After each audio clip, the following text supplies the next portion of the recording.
were some fairly bizarre things that the US military did in trying to convince Sami to come off the hunger strike.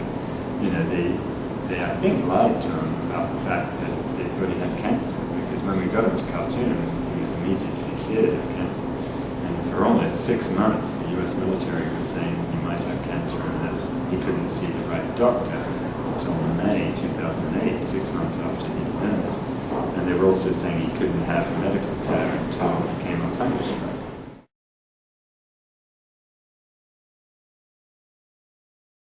I don't think Sami wants to travel to war zones, I'll tell you that much, but the US tried to press Sudan to forbid him from travel and to forbid him from working at Al Jazeera. But Sami told me, and I told the world, that he would rather stay in Guantanamo for 10 years than sign any such document. Now, when he was being released, the Admiral came to see him and tried to get him to sign a document, and he told him that based on the advice of his lawyer, he wasn't going to sign anything. So there was an effort made to get him limited, but fortunately I don't think there are any limitations on it. The legal term for that is bullshit. I realise that's not a common legal term, but it's about all you can say about that whole process. Look, General Craddock himself said in the New York Times that they were making the process of force feeding worse for the prisoners in order to make them give it up. He said that they wanted to make it inconvenient, was his word, for the prisoners to remain on hunger strike. And I saw it, and I've done it to myself. And if you want to do it to yourself at home, be my guest. I don't advise it. But you know, they take this 110 centimeter tube, shove it up his nose twice a day, pull it out each time, and you know, they change the method. So instead of leaving the tube up there, they would pull it out all the time and make it more painful. You know, that was done explicitly to try and get people not to go on hunger strike. I think that is inhumane. I don't care whether you call it torture or not, it's disgusting.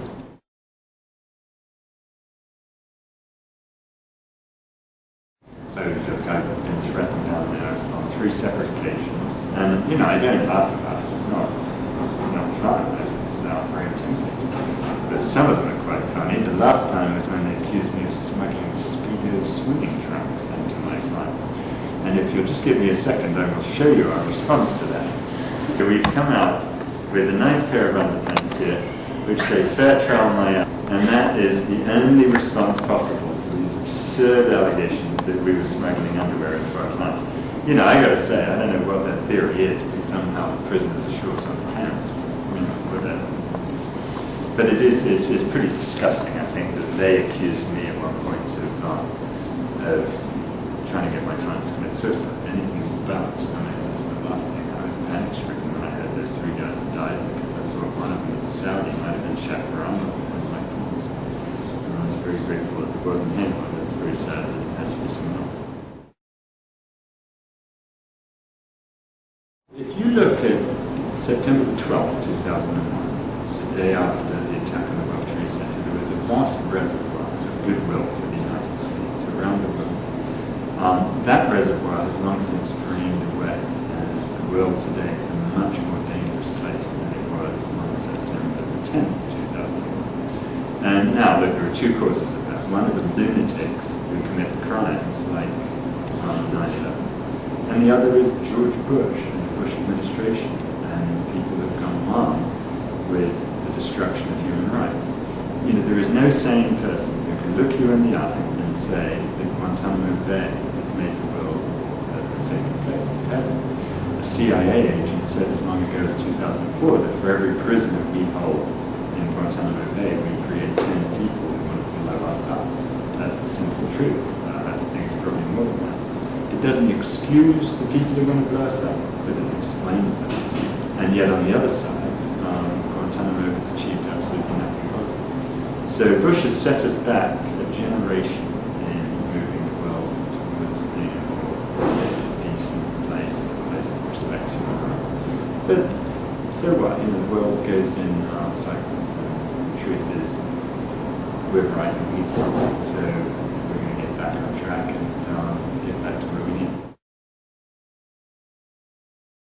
Well, Guantanamo is going to close, but don't be deluded deluded by that. I mean, there are 270 prisoners in Guantanamo today, but according to official figures, there are 27,000 ghost prisoners in American secret prisons. So that means that 99% of them are in other prisons, and that's what you journalists need to be focused on. We have a project to Reprieve where we are doing that, and these prisons are in Afghanistan and Iraq and Djibouti, former French camp, by the way, Camp de Manière in Djibouti. You need to get onto that.